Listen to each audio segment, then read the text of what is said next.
सर्व भगिनींना नमस्कार. नवरात्र उत्सवामध्ये 9 दिवसामध्ये 9 प्रकारचे कपडे घालण्याचा प्रघात आहे. तर या वर्षीच्या नवरात्र उत्सवाला सोमवारी 22 सप्टेंबरला सुरुवात होत आहे.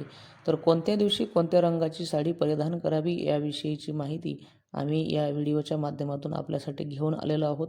नक्की हा व्हिडिओ बघा आणि तुम्हाला जर व्हिडिओ आवडत असेल तर नक्की व्हिडिओला लाईक करा. आमच्या चॅनलला सबस्क्राईब केलं नसेल तर सबस्क्राईब करा आणि तुमच्या इतर मित्रांसोबत देखील हा व्हिडिओ शेअर करा. तर चला सुरू करूया नवरात्रीचे 9 रंग या विषयाला जाणून घेऊयात.